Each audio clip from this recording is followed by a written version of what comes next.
What it do? What it do? What it do, everybody? Welcome to another edition to the morning after. Man, you got the singing OG and you got the young OG. Yes, Welcome sir.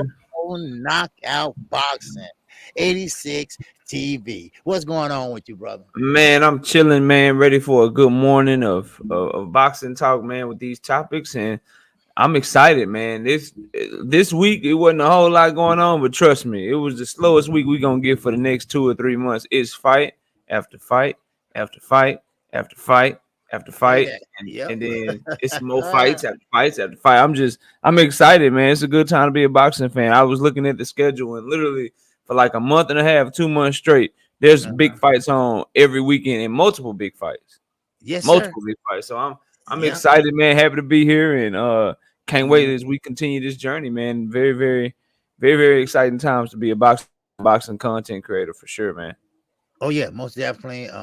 I think boxing is heading back into a positive role now, and I think we getting the fights that we want. Not every fight, of course, but the fights that can be made has been made thus far, and I think they still working on some fights, but still we getting some good fights coming up. Only problem I have is when you have two fights at the same time. Hell, I'm willing to go Friday. I'm willing to go Saturday. I'm willing to go Sunday. Yeah. But it just catch me like the Valdez fight and the You don't want to have to pick and Savannah. choose. Valdez Right, would have Katie exactly. Taylor would have left. Shakur Right, Stevenson would have left hook. exactly. Amanda Serrano down to the body. I know. Shit. I missed one of them. I don't know Right. which one. Because, 'cause I always say the ladies, they deserve the same credit as the men because they are stepping up. I mean, they're stepping up like Savannah Marshall. Okay, we're going to talk about that. But first, let's see you all in the buildings thus far. All right. I know only 60% of notifications go out, but y'all know what time we come on. All right. Every That means Sunday. smash the like button, Yeah, y'all. Hit that's on the right. like button for us, man. Yes, most definitely. All right. We got my man Jose Diaz in the building. What's going on with you, Jose? Salute to you, brother. I appreciate you. And we got my man, M. Ray the Boss in the building. He said, good morning, singing OG. Philly is in the house. Peace and blessings to you and your family. Yes, sir. I appreciate you. All right. And we got Ray Patterson in here. What's good, Ray? Salute to you, Ray. Always first one in, baby. Yes, sir. Young world. What's going on, baby? Yes, sir. Salute to you. And we got Terry Wood. What's going on, T? How you feel, man? All right. So far, so good. Yes, sir. He said boxing is coming back 100. Yes, it is. Oh, yes, it is. And this is why I was trying to tell everybody. Look, don't give up on boxing. Don't sit there and say, well, I'm not going to watch it no more because they full of, no, they're not full of, you know what? I remember the coronavirus knockout when nobody talking Mm-hmm. about boxing uh, in the LWC, I guess I would say, except for me and Blue Blood. We was the only two talking about boxing. Everybody went to world issues and shit like that, Yeah. So, but And look, what's going on, AB? if the shoe fits, then Mhm. wear it. But if you're one of these people that are saying ain't nothing going on in boxing right now, and you can't find shit to talk about, I mean, Mhm. I Right. would question whether or not you're really a boxing fan. You know what I'm saying? There's no one in particular, but you look at all the fights that we got this weekend alone. Oh gee, I got nine fights right here. I mean, I see world champion Woo. Juto Nakatani. I see Ryan Garcia is fighting, Triple G is fighting, Oh, Harrison Lubin is fighting, Tony oh, Harrison is fighting. Like I don't oh, like if you and that's just next week. Like I don't know if you ain't excited to be a boxing fan and you can't find nothing to talk about, then I don't know, man. I don't know what man, to tell you woo, because it's so man. much fights coming on that it's ridiculous, bro. I don't, Oh, I can't wait. I'm gonna be mhm. singing all weekend, baby. The slowest week. Look, Yes, sir. the slowest week in April is April 23rd, and we still got Tyson Fury versus Dillian White on that day, Okay. and Okay. that's the slowest week of the month. Like Hmm. I don't know. Every other week you got like two or three big cards Wow. every freaking Okay. week. So Yeah. people talking about boxing full of this and full of that, like, and it got its problems. Don't get me wrong, and Of I'll course. eloquate them. We'll talk about them all the time, but the actual Hmm. fights that we getting, I can't complain about nothing right now. I Hmm. can't complain about nothing. I could just sit back and enjoy it, man. So And, they're speaking of Tyson Fury and Dylan White. Now I got a little inside scoop on just a couple things about Tyson Fury. I spoke with Sugar Hill this morning because it's not morning over there, so I talked with him. So what's going on, ABN? That didn't What go up, through. ABN? All right, that didn't go through. I just want you to know that because I don't know, it might be something on your end or something like that, but I appreciate the effort. All right, so don't worry about it. All right, we got P the God in here. All right, welcome, my brother. Welcome to Kqkc and Knockout Boxing 86 TV. All right, Dante, drive safe, bro. Hope you enjoy your trip. He said he on the road trip listening to us. We appreciate you, man. who's that? Enjoy your trip. Dante Hall. Oh, okay, all right, Dante. I Yeah, enjoy your appreciate it. trip, man. For Yes, sure. sir. All right, everybody need a break. And the Keggy, what's going on, brother? Salute to you, Keggy. All right. And who else we got here? Mr. Kaboom is in the building. What's going on, baby? Yes, sir. Yes, sir. Make sure you hit that like button, too. Yep. Talking boxing like it should be talked. That's right. Okay. We Goddamn got right, Randy. Mr. Kaboom. You came to the right place. Randy, what up? Yes, sir. And we got Opulent LD in the building. What's going on? Yes, sir. And we got And then the best, no disrespect to anyone else in the chat, but the most important person in the chat, Miss Knockout Boxing 86 TV, my beautiful wife. Then woke up, she got the crust out of her eyes just to come hit the like button and watch for a little bit. I appreciate you. We That's appreciate right. you, baby. I Thank heard you that, so Miss Knockout. I was telling your husband, I said, when I was married, I didn't know you had to come home every day. He said, yeah. Because I was just saying how he's a good husband and he's a good father and provider, but I didn't know you had to come home every day. I think that yes, was bro. You gotta come home. And sometimes you shouldn't leave, bro. Like God, I don't know. I guess I just was thinking, the wrong thing. I don't know. What's oh, up, bro. Ricky 245? It's up Ricky, in here. what's up, man? All What's up, right. Ricky? And who else we got up in here? Bole is in the building. All right. All Bullet, right. what up, bro? All right. Let me See, see. you need to listen to Mr. You need to listen to Mr. Kaboo. He says every day, and sometimes you should come home early too. Damn, bro. Man, oh man. Boy, oh boy. Yes, sir. Yeah, we could talk about Spence, you guys, undercard. Best I've seen in years. Butav and Stannis. Crawley versus Lopez. Cruz versus Gamboa. Venezuela versus Vargas. And Lee versus Ochoa. All right, all right. Yes, Yeah, sir. every fight. That's true, Keggy. Every fight on that card got somebody I want to see, and some of them got two people I want to see. Like, believe it or not, other than Spence and Ugas, Butayev versus Stanionis. So excited for that fight, man. Those are two top 7 to 8 welterweights. They can both fight, man. They can both fight, and they gonna stand in the center of the ring, and they gonna get busy. So yeah, man, you're right. That's a good card. Now, the best I've seen in years, I still like that Tyson Fury versus Deontay Wilder 3. That whole undercard, they had like 9 or 10 fights just stacked. It was fireworks. So Yeah.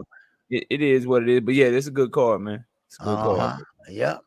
All right, all right. Yeah. I think Keg, you like that too. It spends you guys undercard is amazing. All 50, all 55. Okay, yep.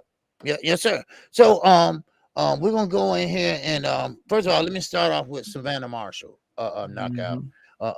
She won yesterday. Of course, that was on Sky Sports, so it was exclusively on Sky Sports. So therefore, they didn't have no top rank, none of. I mean, ESPN, none of that.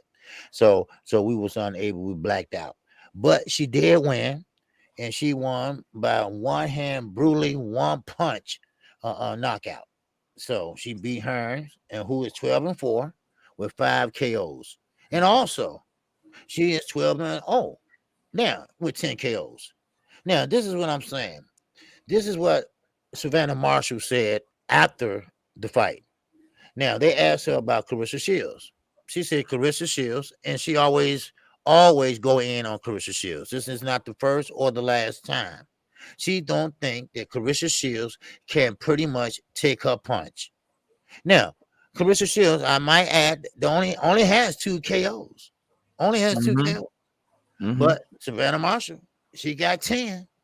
So she got power somewhere, or she started off real good, or the level of competition. So what you think about that? You think that Clarissa Shields has the strength and the fundamentals to beat a Savannah Marshall? In terms of strength, like ain't nobody walked through her shit yet. And based on what I saw yesterday, because you know I was able to watch the fight on a link or whatever. Based on what I saw yesterday, the only advantage I could give Savannah Marshall, the only advantage she has is she punches harder. Literally everything else, Clarissa Shields does better. So if you're breaking down a fight, like shit, Savannah Marshall got a puncher's chance.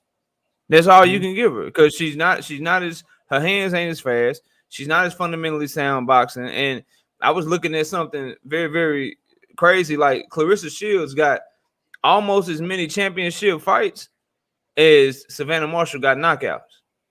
So you can have your knockouts, but you only been a WBO champion. This woman done been undisputed in 2 weight classes. She got 3 belts in your weight class. Like Clarissa Shields is similar to, let me see, man. I'm trying to think of the fighter like Alexander Usyk, or you know, even I would compare to Floyd Mayweather. Like you're gonna have to show me that you can beat her. Until somebody beats Clarissa Shields, like just you having one advantage, or I'll give her 2. Savannah Marshall is longer and she got more power. That's it. Her feet ain't as good. She's not as athletic. She's not as quick. She don't have the reflexes. So if you count on your power to land and you going against a person that's more superior than you in all other aspects of boxing, then you know, good luck. But salute to Savannah Marshall. She's supposed to talk shit, y'all. So we can't get mad at her for talking shit. I don't want her to want to take Clarissa Shields out to dinner for some wine or some shit. I want her to talk shit. So talk your shit, build up the fight. Just make sure when they present that fight to you, because that's the only reason Clarissa Shields signed over there. Just make sure when they present that fight, you sign on the dotted line and you keep that same energy. And let's see who the best at middleweight is. You know, that'll be, other than Katie Taylor and Amanda Serrano, that's the fight that everybody wants. So let's get the 2 biggest fights in women boxing out of the way, and then maybe that'll get these other champions to start fighting each other when they see the biggest names in women's boxing doing it. Maybe we can see Michaela Mayer versus Alicia Baumgardner and shit like that. So, you know, I'm all for it, bro. Like talk your shit. She put on a good performance. She really was just, they was exchanging left hooks at the same time, and hers got there first. And she put old girl to sleep. You know how sometimes fighters will throw hooks at the same time? Like Charlo and Harrison, They were throwing that shit at the same time.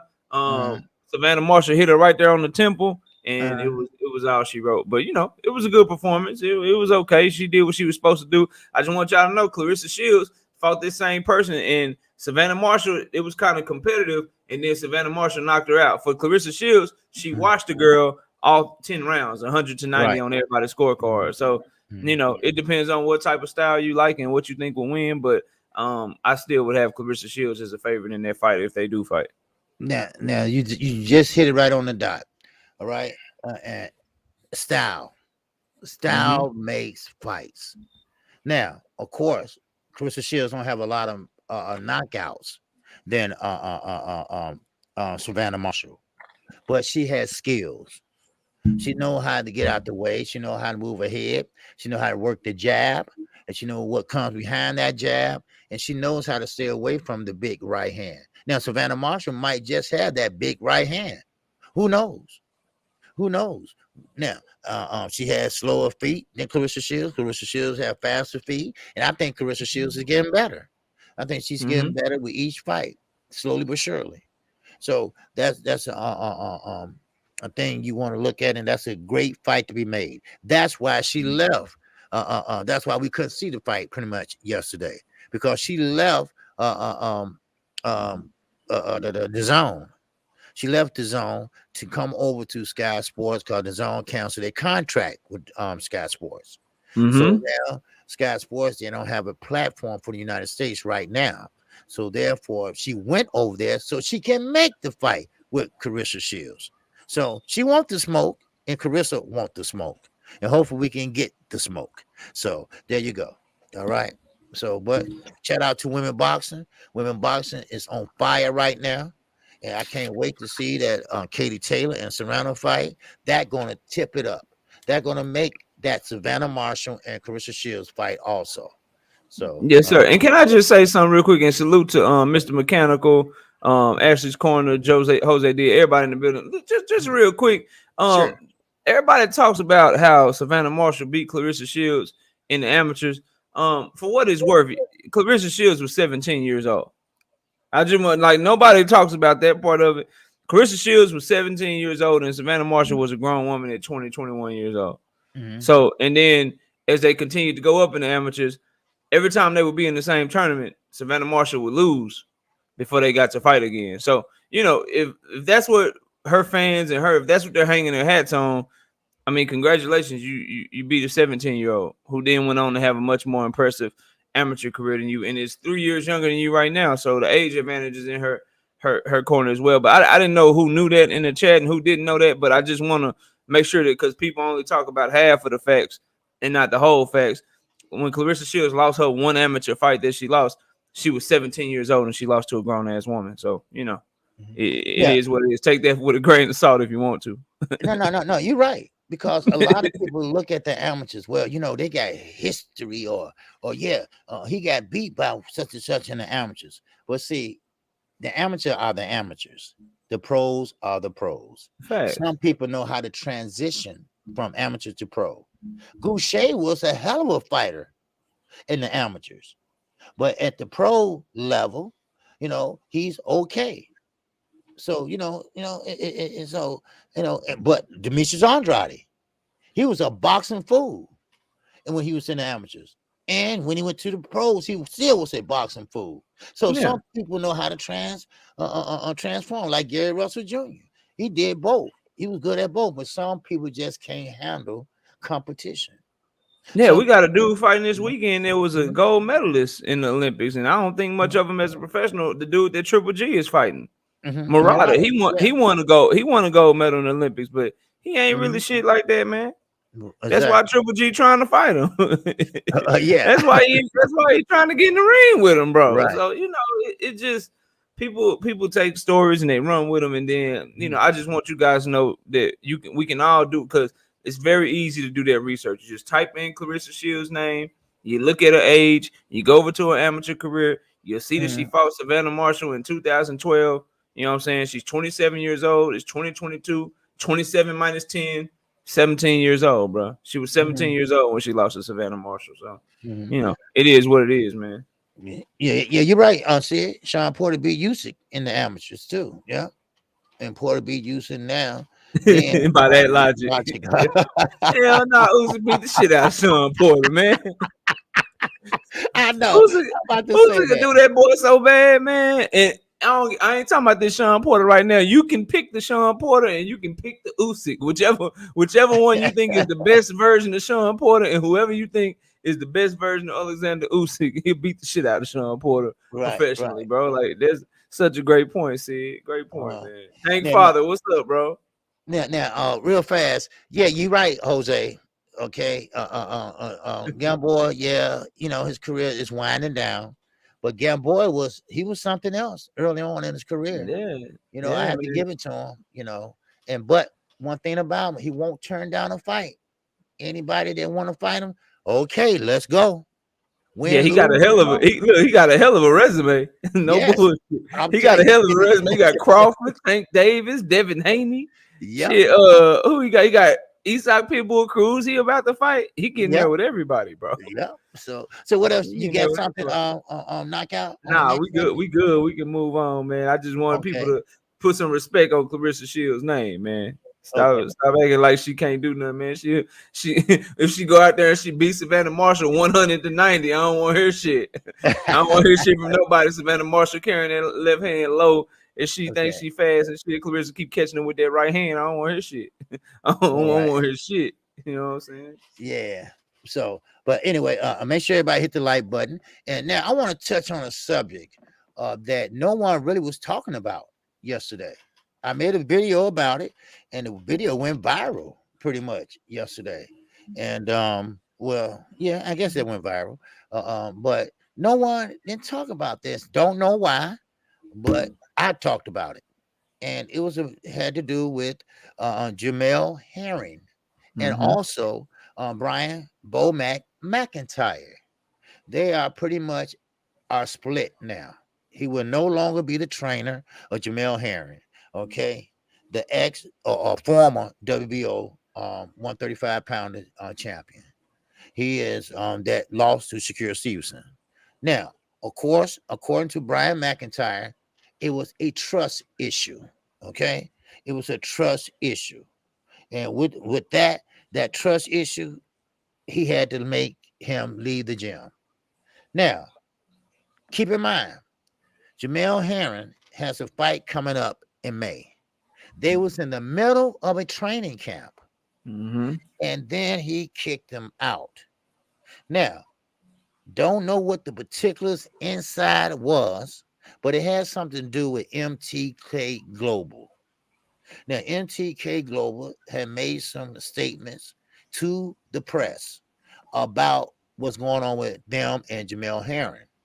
Well, according to Bo McIntyre, he didn't appreciate that. He wanted to be the first to know. So he said to Chris Mannix, I let that slide. So he said the second time that happened, I couldn't let that slide. So he told Jamel Harrington, we're going to have to go our separate ways. And we have to go our separate ways right now. But then he also was kind of like bragging about it. And Jamel Harrington was pretty much professional about it. He kept it professional. He said, you know what? I got to respect that. Well, on the video I did, I said, no, you don't have to respect that. Because I think, and this is my opinion, in my opinion only, you might have a different one, but I think he was very unprofessional. I think he should have waited. I think he should have waited to after the fight was over with. Not in the middle of a training camp. He had to wait. He had to do it right then and there. And this is what now, I'm not jumping on Terrence Crawford. I want everybody to know that, okay? But this is the reason why I said a year ago that Terrence Crawford got the wrong people around him. Because keep in mind, Brian Bo McIntyre made it his business to go out there on different content creators' pages to shit on Earl Spence. You know, the drunk and all that stuff. You know, so so therefore, you know, he had bad people around him. And this goes to show you how bad Bo Mac can really be and how devious he can be. But one thing I can say, Knockout, about Jamel Harrington, he bounced back, and he bounced back in LA with a trainer named Manny Roble. And Manny Roble is a great, great trainer. So therefore, hopefully he can get him over that hump. And Jamel Herring is a good fighter, and hopefully he can pull it out and pull it through with Manny Robles.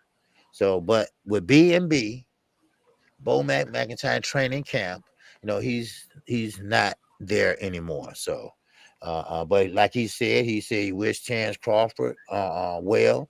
And I thank Terrence Crawford, because Terrence Crawford was the one that helped him and pushed him along to be a champion. You know, you got to give credit where credit's due. You know, so shout out to Terrence Crawford.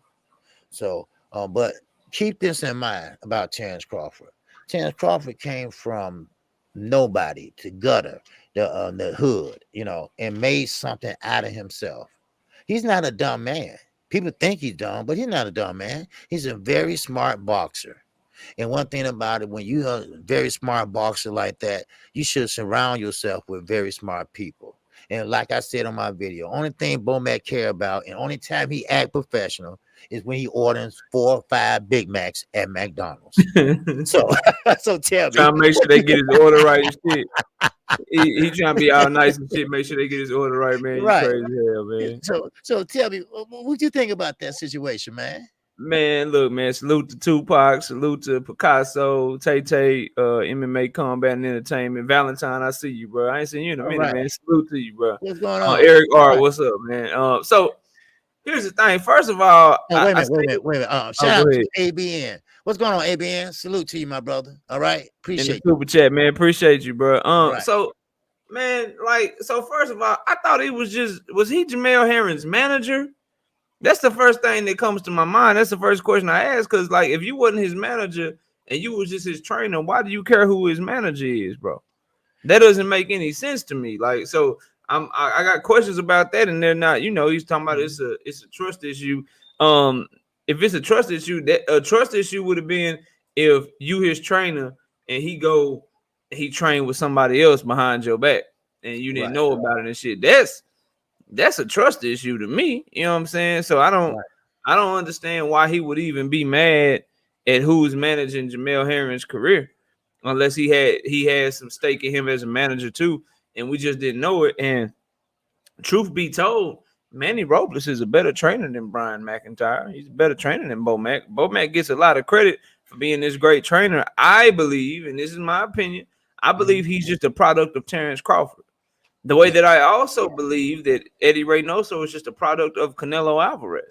There you go. I don't know how good of a trainer you can say that Bo Mac is. He ain't did some shit like Robert Garcia, where he just has champion after champion after champion, and he's training people up and building people up, and he's like, I ain't seen that from Bo Mac. I just see Terrence Crawford, and then everybody else be getting their ass kicked anyway. Like Jamel Herring got his ass whooped by Shakur Stevenson. I just watched Amir Khan get hands, paws, feet, toes, fingers, get everything put on him by Kell Brook. You know what I'm saying? Like, bro, like. He ain't that good to me anyway. Like, y'all can say what y'all want about him because y'all watch, Terrence Crawford, and y'all see how good he is and shit. I just think he a product of Terrence Crawford. So I think honestly, this is an upgrade for Jamel Herring. Shit, like, blessing in disguise type of shit. And so Mr. Mechanical saying, yeah, he was his trainer and manager. So if he was his manager too, and Jamel Herring went behind his back and made a deal with MTK Global, then I can understand him being upset. But bro, like, I'm sure Jamel Herring saw what the issue that Terrence Crawford is having right now. Like, you made Terrence Crawford sign a deal where his promoter was promising him some shit that he can't deliver on. You made that man sign a deal where his promoter was like, yeah, we promise you the Earl Spence fight. When a good manager would have been like, but Bob, how you gonna promise him an Earl Spence fight? Earl Spence ain't one of your fighters. How can you promise that, Bob? But nah, he told him to sign that shit. So it's just, shit. Jamel Herring, like, hell no, I need better representation. And then he still tried to keep him as a trainer. And I guess Bo Mac like, shit, if I can't dip my hands into both sides of your pockets, then I don't want to help you at all. But it'll probably be for the better for Jamel Herring because that's what I think. Yeah, you know what I'm saying? Like Manny Robles is a better trainer than me. Everybody that ain't named Terrence Crawford coming out of Bo Mac camp, they've been getting their ass whipped. Amir Khan, like I said, got his ass whipped. Jared Hurd went over there and worked out with them, went in there and got his ass whooped by Luis Cuba Arias. I mean, everybody just keep getting their ass whooped, bro. And Jamel Herring was with him. I'm sorry. Maurice Hooker came out of that camp. Maurice Hooker was training with them, and Virgil Ortiz beat his ass, bro. Like, everybody except for Terrence Crawford seemed to be getting their ass whooped when Bo Mac be in their corner, bro. So I don't know.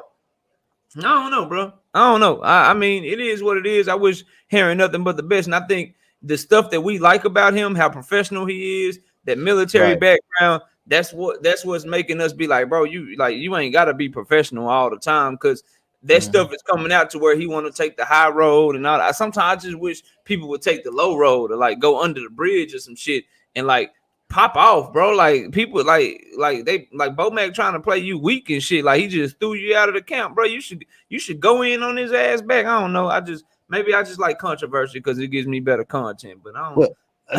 No, you're right because man, it just seemed like he too nice to me sometimes, bro. And that's why. Remember when you was picking him to beat Shakur Stevenson? One of the reasons I picked Shakur, I like, nah, bro, he too damn nice. He too respectful. I don't see the dog coming out. So, it is what it is, man. He can do whatever it is. It's best for his career, and Bo Mac can do what's best for his stable. But Bo Mac, time is running out because Terrence Crawford's like 34, 35 years old. Sooner or later, you're going to get found out. Once he retired, people going to find out if you can train or not. So hopefully he can, do better, man. And you're right about that. And shout out to Jeff Producer in that super chat. Appreciate you, my brother. All right. Salute, Jeff. Now, you're right. Jamel Harrington, he's a Marine. And when I heard that he was a Marine, this was a long time ago. When I heard that he was a Marine, I said, what? Because he's more laid back than Earl Spence. And Shakir was trying to get on his skin during the press conference, and he just won't bite. He said, "Oh, he just, saying that, and just nonchalant, we want to see some, man, fuck that buck tooth, or something, something." But Mhm. sometimes there's nothing wrong with being a nice guy, but sometimes you got to have a little dog in you in life. Period. Facts. You don't want nobody pushing you over. All Especially when facts. it comes to your family, whatever. So, all right. OG, highlight that comment right there by Big Demon right quick. Okay. Yes, sir. Okay. He said, if you're not special, you just not special. It ain't got nothing to do with the trainer. So I feel you. Like, yeah, like I feel like Terrence Crawford would be good no matter who his trainer is. However, Yep. I feel like Canelo would be good no matter who his trainer is. However, the part about that and the undertone of that statement that I disagree with is that these trainers, they get all this credit. You know what I'm saying? They get called trainer of the year and shit, one of the best trainers in the game and all that. If that's the case, we should stop calling them that, bro. You know what I'm saying? Like we should stop calling them that. So I can't take it there because Bomac is the same guy that gets all this credit from media members and certain fans and shit as his great trainer and his great boxing mind. You know what I'm saying? And so if you're gonna get that credit, then that's what I'm gonna expect of you. You know what I'm saying? And that's for all trainers. Otherwise, just say what I'm saying. You know what I'm saying? Mhm. He just got a great fighter in his stable, and he ain't really that good. You know what I'm saying?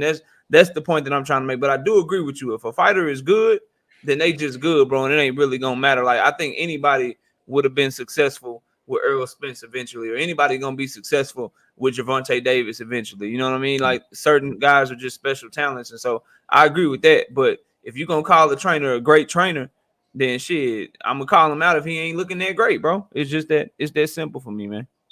Well, that's what I said a while back about Floyd Mayweather. His father helped him get to a certain level in his career. Roger came in as his father went to jail and picked up where he left off from. And then Floyd got to a certain status. He can sit in the corner himself and go out there and fight a whole fight and know what to do. Yeah. I'm being Fact. honest. No, that's a fact. Because he's just that type of fighter. That's why you would hear Roger. You would hear Roger in the corner just be like, "Just box, Right? Just box." box his Like, ass. what does it mean?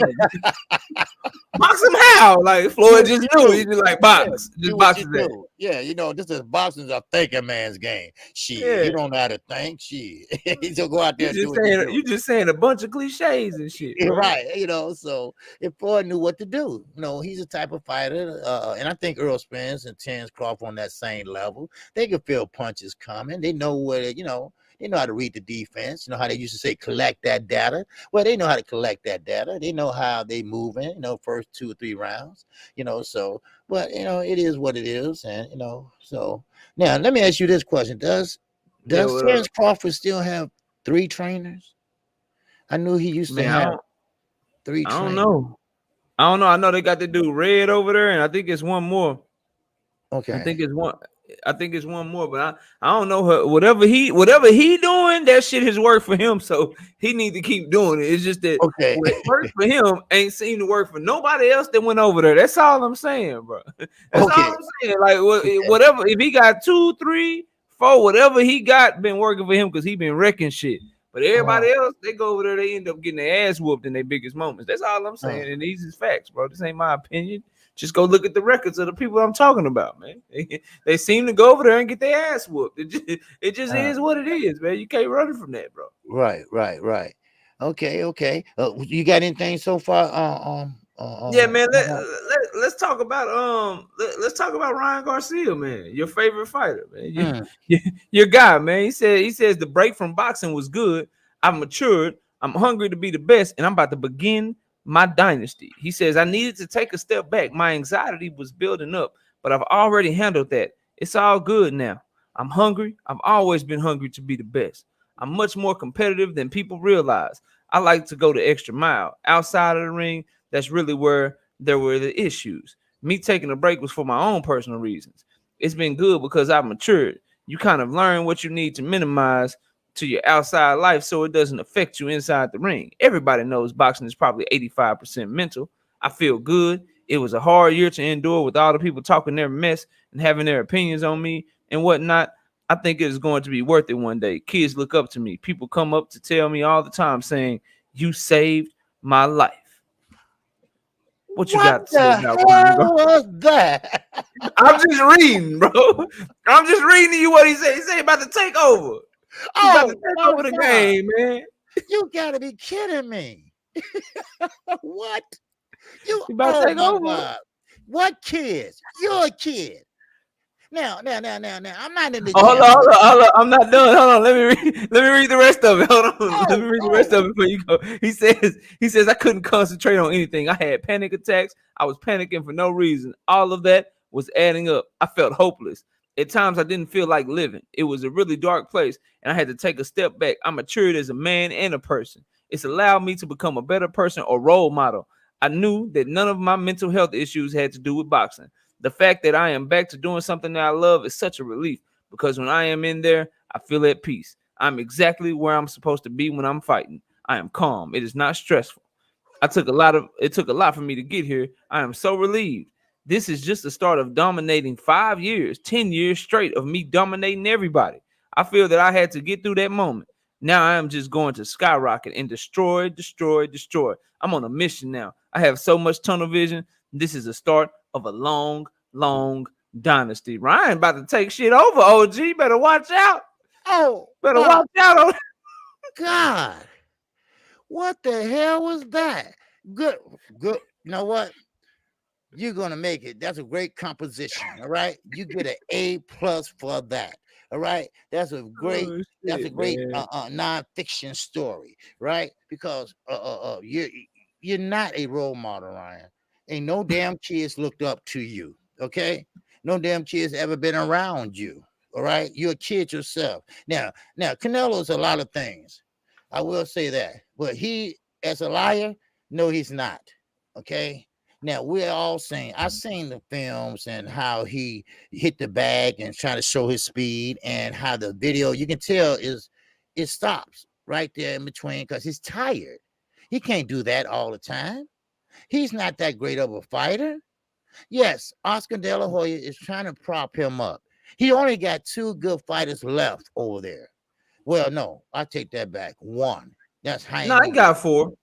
I give him four. Ryan Garcia is talented. I'm gonna count him for right now till he lose. Okay, Then you got Jaime Munguia, right. you got Zerto Oh Ramirez, and yeah, you I got forgot about him. Virgil Ortiz. That's Right. it. Okay. I forgot about Zerto. Okay, so okay, you give Ryan. Okay, then okay, you got about four then. So Okay, but he got like three or four, but it ain't much. Your point is still well taken. He ain't got much of nothing over there. You know what I'm right, saying? Your point is well taken. and first of all, uh, this is my opinion. Y'all might think differently, but uh, um, being depressed, mental illness, that's a serious thing, and I'm telling you this on personal experience. All right, that's a serious thing. That's nothing to play with. And one thing about it, it gets worse and worse. There's no Real quick, OG. uh, NBA yeah. D Night. He just signed the PBC. Speedy Rashidi Ellis is a PBC fighter now, bro. Who That just came out last week. He was who in it? saying NBA D Nights was saying Speedy Rashidi Ellis because he was with Golden Boy. He's Oh a yeah. real good fighter too, but he Uh, ain't with Golden Boy no more. He just signed to the PBC. Go ahead, OG. oh yeah. Oh yeah. And you know what? That's a great move by PBC too. I don't mean to change subject. I'll get back, but to sign Zoo, that was a Mm-hmm. Tim Zoo. That was a great move because it's a lot of guys at that weight class over there in PBC. So these are easy fights to be made. So Mm. that was a great move. But as far as Ryan Garcia, first of all, he played around with this mental illness.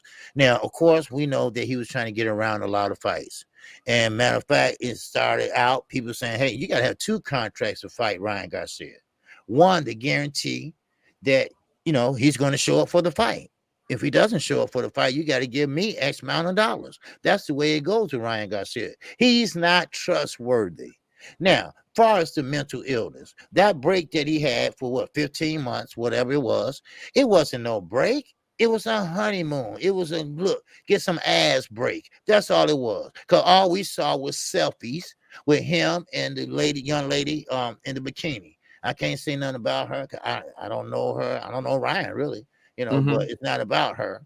But okay, is that how you handle stress or mental illness? Wow, that's something, But did you go see a doctor? Did a doctor prescribe you anything? How did you know that you had mental illness? I mean, Canelo, I don't think was lying. I really believe that you didn't work hard. You don't want to work hard. I think what you want to be is a star without working to be a star. You want Mm-hmm. all the glamour. You want all the notoriety, but you don't work. You don't want to work to get the notoriety. And that's one thing that Canelo was trying to point out. And I'm quite sure Eddie Ronaldo was trying to point out. But then you got embarrassed. You got embarrassed because now people are saying, okay, well, he's not a good fighter. He don't want to work. He don't want to do shit. So then you went in on Eddie Ronaldo. And of course, Canelo didn't like that. But I can't see Canelo lying about something just simple as that. Now, of course, other things you might be lying about, trying to front. But I don't think that Ryan Garcia is taking boxing serious at all. Not at all. Now, will he get past Tagoe? I believe he will. 'Cause right now, huh? That's a good fight. Yeah, it's a good fight. It's a good fight. To go can fight. I've been watching some film.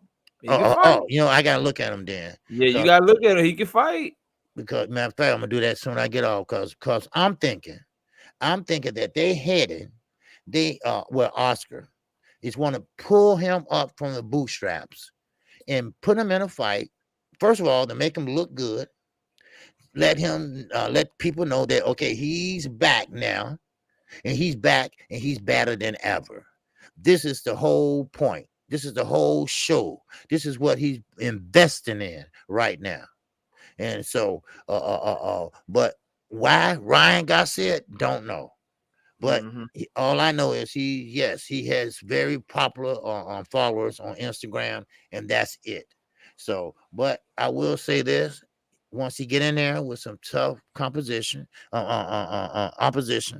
then you're gonna sit there and let's say the WBC order him to fight someone in his weight class that he pretty much can't beat. How he gonna get out of that one this time? Because you haven't seen the last of Ryan Garcia get out of fights. He will be getting out fights coming in the future. Which ones? I don't know. He will take the ones that he can get out of. That I do know. So, I mean, I don't believe shit he just said that you said he just said. I don't believe none of that. That was a bunch of bullshit by a publicist or somebody that Oscar hired, because, Ryan don't think like that. Ryan is not that type of guy. And plus, I don't think his heart is into boxing. I really don't. I think he's going through the motions. I think he's going through the motions of boxing. I think someone in his family wants him to be this big star. And I don't think changing Joe Guzman, you ought to be ashamed of your damn self. Saying that Ryan Garcia is one of the top fighters and he's going to be a champion in the star. Yeah, he also said no one can beat Ryan Garcia. But I mean, he is trainer now. So what are you supposed to say? Like my fighter about to go get his ass whooped. Well, yeah, you're right. You know what I'm saying? Like what? Right. Like he can't be like, man, my fighter ain't shit. He don't work hard. He don't do nothing. At the end of the day, Ryan Garcia is paying him, so you can't just shit on him. But so you see the minute. But Joe Guzman will tell the truth if Ryan Garcia ever leave. Just like Eddie Reynoso and them. The moment Ryan Garcia wasn't there no more, they shitted on him. They're like, he don't do shit. He don't work out. He don't show up to the gym. They was going in on his ass, man. Yeah, you're right. Joe doing Joe, because hey, that's what he does. You getting paid. You got to do what he got to do. And plus, his father's right there. So, So I mean, let me put it this way: time will tell. Time will tell, and we're gonna see how he look against, like you say, on Tagu. God damn, I can't get the name right. But I can't say his name. I call him Tago. I don't know, bro. I don't know. So. I just know that dude then won 32 fights in a row, and he can fight, and he a grown ass man. So okay, so we'll see. His ultimate weapon is his left hook. So let's see him use the left hook. So I mean, time will tell, and we'll see how he looks. All right. Damon Webster in the super chat. He said, "Do OG and Knockout consider Ryan elite?" Okay. I don't. No, I don't. I have him top 12 lightweights right now. Top Yeah, 12. right. I ain't Top seen him beat 12. nobody of Okay. consequence. I would have him top 12. I don't think he can beat Devin Haney. I don't think he can beat Cambosos. I don't think he can beat Tank Davis. I don't think he can beat Jose Valenzuela. I don't think he can beat William Zepeda. I don't think he can beat Frank Martin. I think he has troubles with Nakatani. I think he has troubles with Comey. I mean, it's like 7 or 8 people right there off the top of my head that I think would probably beat him. Now, let me say this on Ryan Garcia. And salute to G5 Gabe, Michael James 616. I saw Slick Rick the Ruler up in this thing. Y'all salute, man. Y'all smashing on OG's like button, bro. Hit the like button. Unscripted Virtuoso, I see you as well. Salute. Here's my thing with everything that Ryan Garcia said. Bullshit, bro. It's all bullshit. Like he act like, see, and this is why you can't, people like Kqkc and people like me, like, you can't tell me shit like this when I know everything that's surrounding your situation. Number one, I want y'all to take note when I was reading that shit, why he didn't mention the injury that he was coming off of. Why he didn't say shit about his injury? Because that shit was fake the whole time, like I told y'all it was. Wouldn't you, if you coming back and you going through something and you just came off an injury too, wouldn't that be something that you bring up as well? Why didn't he bring that shit up at all? And then he talked about his dedication and he coming to take over and he gonna do this and do that. Why has the weight limit for the fight been moved up to 140 pounds? Because he can't make weight. He can't make 100. Why, if you dedicated and you about to start your dynasty, why can't you make weight, bro? Because your ass ain't working hard. Because everything that Canelo and Reynoso was saying about you, the shit was true.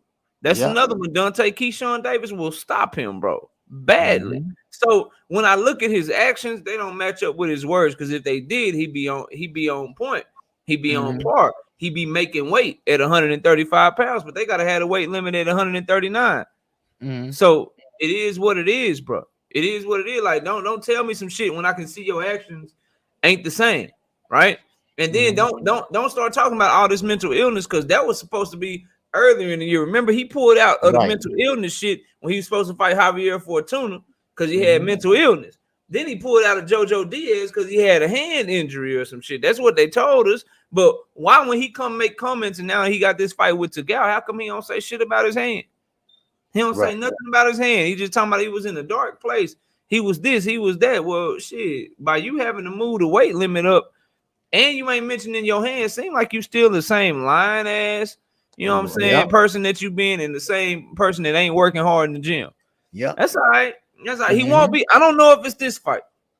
I gotta finish studying, but he about 1 or 2 fights away from getting his ass whooped, and he might get his ass whooped next week. Because to go ain't no punk. He ain't coming to play. Like, you dealing with a 33-year-old person on a 32 fight win streak who only lost 1 fight. Man, look, I gotta see this, man. I gotta, bro. Yeah, listen, I gotta and then like all of that shit, and just to say something like that, knowing that you was lying to us and shit, you put a whole Manny Pacquiao poster up and shit, talking about you had the Manny Pacquiao fight. You called out Devin Haney. Matter of fact, you fought to beat Devin Haney's mandatory against Luke Campbell. Then you were like, nah, I want to be a double mandatory, so I'm gonna fight Javier Fortuna in another mandatory fight. Then you ducked him. Then you like, nah, I'm good. I'm gonna fight another mandatory fight against Jojo Diaz. Then you pulled out of that one too. Like, bro, I'm not trying to hear shit he talking about, bro. I ain't gonna hold you. Like, I don't like him as a fighter because it's a bad example. He gets all this fame and people act like he's better than what he is simply off of the strength because people know him on TikTok and YouTube and all that shit, man. He ain't no fighter for real. He ain't really trying to go out there and be great, man. It's a sham, bro. It's a sham. He's Jake Paul that's boxed a little bit longer or boxed a lot longer, bro. He's Jake Paul that's boxed a whole hell of a lot longer. So I'm not trying to hear nothing that he talking about, bro. That's all lies, all cap. How about you make weight? You 135 pounds and you got to fight at 140 pounds because your ass. I know. Because you ain't trying to build your dynasty. I'm not trying to hear that shit, man. He can miss me with that, bro. Yeah, you're right, Ashley Corner. He called out almost 10 fighters and ducked all of them. Yeah, you're right, sister. Yeah, I'm fight Tank Davis. Nah, I got something better. Right. Devin Haney can fight. Nah, I'm already his mandatory. I want to fight to be his mandatory again. What, bro? Like, you don't want to be a champion? Fuck out of here, man. I'm gonna ask you about Gervonta Tank Davis right after this. Okay. Go ahead. Go All ahead. right. I'm ready for the smoke. Keggy. Yes, I did talk to Sugar Hill this morning, and it's not really a story, basically. Okay, it's just that I was asking him, is it true that Tyson is going to retire after the fight with Dylan White? He said, no, don't believe that shit. Okay, he just said that. All right, he said, no, don't believe that. I think Tyson going to fight a couple more times before he call it quits. Okay, now maybe he's saying that for the reporters, or reporters jump to conclusion, but that's all he said. Okay, I just want to keep in touch with him because he promised me an interview, so I'm gonna stay on the ass. So after the fight, when he get back to Detroit, I want to do that interview. I believe that Tyson Fury should be able to get Dylan White out of there. So right now they in training over at Tyson Fury's father's gym. So I don't want to do it. He can't do it now anyway. So I just want to top. So it wasn't no story. Okay, I know you pumped for it. You said you real pumped up for it, and don't worry, I'll call that fight because that's the 23rd, and that's the only fight on. So I'll call that fight. Okay, so I appreciate it. All right, thanks for the question. Now, yes, sir. Yes, sir. Gervonta Tank Davis. Now, I'm not the only one saying this, and I heard a lot of people around these YouTube channels, a lot of content creators. We know how good Gervonta Tank Davis is. No matter who he is with, who he signed with, he is fighting Rolando Romero. Rolly is a big guy. Now, I don't think all the crayons are in the box for him, but still he's a big guy, and he doesn't have great fundamental skills, but he can punch. He can punch. And if one of them punches land on Gervonta Davis, will Gervonta Davis get laid out on the canvas? Or is he smart enough to see them punches coming? What you think? Because they think that Rolly has a chance, not a punching chance. He has a chance to beat Gervonta Davis. Okay. Well, whoever is saying that, I would politely like to say, bet me then. Just bet me. That like whoever believe, if you got Rolly, okay, just bet me. That's all I would say first and foremost. But for Tank Davis, the thing for me is very, very simple. Like I watched Jackson Marinez outbox Rolly Romero thoroughly outboxed him. And Jackson Marinez doesn't have near the skills that Gervonta Davis has. So I think you know what I'm saying, Tank will see the shit coming. Rolly has a very wide stance. His jab is very ugly. He has no head movement. So I think everything that he throws has a potential to get countered. And if Tank Davis catch you with a counter punch that you don't see coming, it could get very, very ugly for you. So in a fight like this, people want to hype it up because how Rolly talks and how the press conferences are gonna be in the bad blood. But for me, when I analyze these fights, it all just comes down to skill sets and what goes on inside the ring. And when I look at two of these fighters, it's just very, very simple to me, man. Like Rolly Romero doesn't do anything better than Tank Davis. He can have the awkward style and all that stuff all he wants, but when you look at their footwork, you got to get the edge to Tank Davis. When you look at who's more responsible and who's better defensively, you have to get that edge to Tank Davis. When you look at hand speed, you have to get that to Tank Davis. When you look at power, you could probably say one punch wise, maybe it's about equal, or Rolly may be a little bit stronger, but since Tank is so much more skilled, his power is so much better because he can deliver it way sharper than Rolly can. And then if he gets you hurt, he can finish you way better because he's more skilled than Rolly. So literally everything that you would look for in the ring IQ, you know what I'm saying? You have to get at the Tank Davis. So when you break it down, it's really a mismatch, and it's a bad situation for Tank OG. And the reason it's a bad situation, because even if he win, he gonna lose. Even if he win, he gonna lose. And the reason I say that is because if he go out there and knock Rolly ass out in the first round and Rolly don't touch him, oh man, you was fighting trash ass Rolly. You ain't getting no credit for that. Okay, hold it right there. Is that the reason why Leonard Ellaby is pumping Rolly up right now? Yeah, that's why he pumping him up. But he can't fool real boxing fans. But he gonna pump up everything that they do because he a promoter. He trying to make money and shit. But all us real boxing fans know, like, that's really on YouTube every day, content creators on every day. Like, if Tank go in there and watch Rolly in one round, people gonna be like, all right, what's next? What you got next, Tank? Ain't nobody gonna get like, oh shit, bro, Tank done stop rolling. Ain't nobody gonna be doing that shit, bro. And the flip side of that, if the fight is competitive and he stop him, or God forbid he go the distance, or if Rolly catch him with some shit and hurt him, but Tank still ran, or if Rolly knock him out, no matter what the outcome of the fight is, bro, Tank Davis is losing because he ain't getting no credit for this shit. And that's why he mad. And that's why people like, yo, if your contract is up, you might need to do something else because they putting you in lose-lose situations where, like, you can go out there and you could be spectacular and people gonna be like, all right, whatever. Right.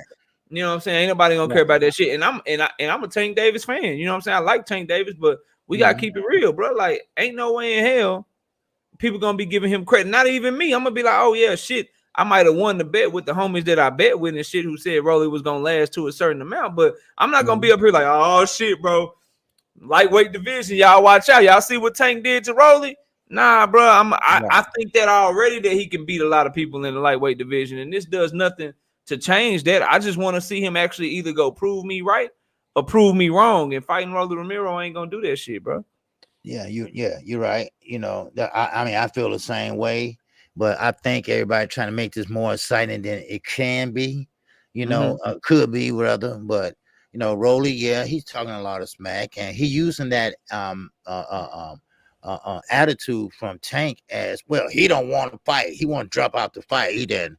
No, it's not that he want to drop out the fight. He don't think at his level right now, at his skill set right now, that he should be fighting better competition.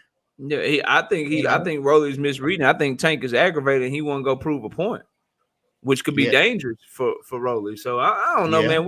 We'll see. At the very least, I know the press conference gonna be lit. I know the build-up gonna be lit, and I know at least Rolly, he gonna come straight to Tank and he ain't gonna back up. So it should make for a very entertaining fight. I just see him getting caught with a counter punch that he don't see coming. And them is the ones that hurt you. I see him throwing one of them wide looping ass shots, Tank rolling with it and coming back with an uppercut, or Tank pulling on it, coming back with a straight left that stuns Rolling. And then if he get him stunned, the shit's over with, bro. Oh, yeah.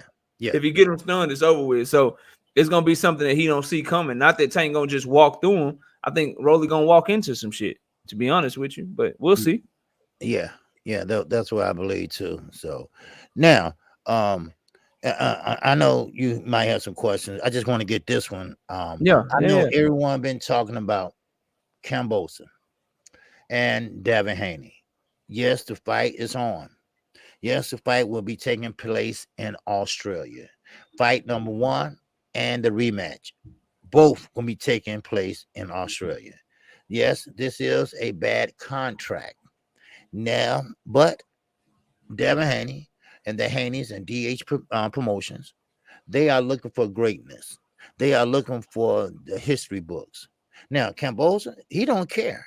Kqkc just want to make some money. So he'd rather fight Lomachenko without a belt, you know, just to make money because he think he's more popular than Devin Haney. But Devin Haney getting all the praises from ESPN and a lot of other outlets. Now, he's doing what a lot of fighters would never do. Al Heyman would never, ever approve that contract. No doubt about it. Bob Arum don't have anything to do with that contract. Someone asked me yesterday about that. No, Bob don't have anything to do with that contract. That's all Lou DiBella. Now, one thing I can say, Bob has something to do with the venue. Pretty much not the venue, the platform that won't be taking place on ESPN.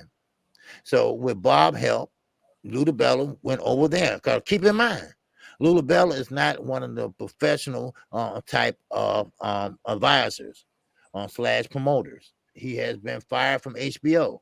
He has been fired from PBC and maybe a couple other places. Those are the ones I know for sure. But he made a deal, and Devin Haney, people say he made a deal with the devil. But only to be great. Now, this is the problem I have on KO. Devin Haney had to be great not once, but he's going to have to be great twice, and he's going to have to be great twice away from home. Facts. That's the thing about it. And yeah, Earl Spence did the same thing, but he only had to do it one time. Earl Spence went over to the UK. He fought a Kell Brook who was pretty much in his prime or coming out of his prime right then and there. And he went over there and did what he had to do.